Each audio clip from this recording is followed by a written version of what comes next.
ایک استاد کہتا ہے کہ میں 10ویں جماعت کے طلباء کو لیکچر دیتے ہوئے ظہر کی اذان کے وقت توقف کرتا اور طلباء سے مؤذن کے پیچھے اذان دہرانے کو کہتا تھا۔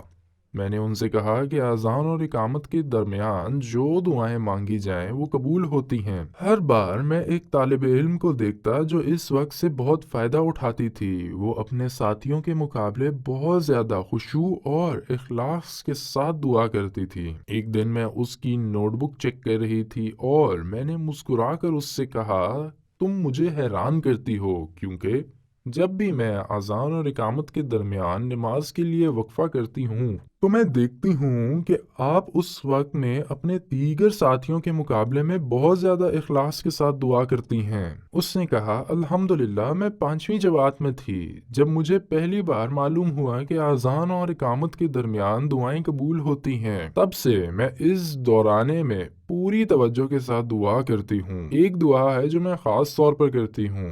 میں نے اس سے پوچھا، یہ کون سی دعا ہے؟ طالبہ نے معصومانہ انداز میں کہا کہ میری ماں نے میرے بعد کسی بچے کو جنم نہیں دیا۔ اب میری عمر 13 سال ہے اور میری کوئی بہن نہیں ہے۔ مجھے رشک آتا ہے جب میرے دوست اپنی بہنوں سے محبت کی بات کرتے ہیں اور میں بھی چاہتی ہوں کہ میری بہن ہو۔ اس لیے میں ہمیشہ اللہ سے دعا کرتی ہوں کہ وہ مجھے بہن عطا کرے، لیکن میری والدہ کہتی ہیں کہ مجھے اللہ سے دعا کرنی چاہیے کہ وہ مجھے بھائی عطا کرے، کیونکہ میری ماں کے پاس پہلے سے ایک بیٹی ہے۔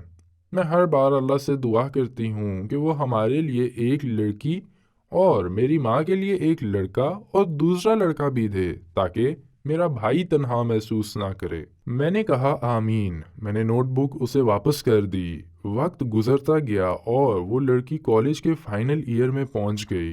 ایک دن میں وہاں سے گزر رہی تھی تو وہ لڑکی مجھ سے ملی اور مجھ سے کہنے لگی کہ اے استاد، میں آپ کو ایک خوشخبری سنانا چاہتی ہوں۔ کل میری ماں نے 3 بچوں کو جنم دیا ہے، جن میں سے ایک لڑکی اور جڑواں لڑکے ہیں۔ میں نے حیرت سے کہا، الحمدللہ۔ میں اپنے ایک طالب علم سے ایک ایسا سبق سیکھ چکی ہوں جسے میں کبھی نہیں بھولوں گی۔ سبق یہ تھا کہ نماز میں شوق، مستقل مزاجی اور اللہ سے بھلائی کی امید رکھنا کتنا ضروری ہے۔ اس لیے اللہ سے ان اوقات میں دعا کرو جب وہ دعا قبول کرتا ہے، کیونکہ اللہ لوگوں کے قریب ہے۔ وَإِذَا سَأَلَكَ عِبَادِي عَنِّي فَإِنِّي قَرِيبٌ أُجِيبُ دَعْوَةَ الدَّاعِ إِذَا دَعَانِ فَلْيَسْتَجِيبُوا لِي وَلْيُؤْمِنُوا بِي لَعَلَّهُمْ يَرْشُدُونَ۔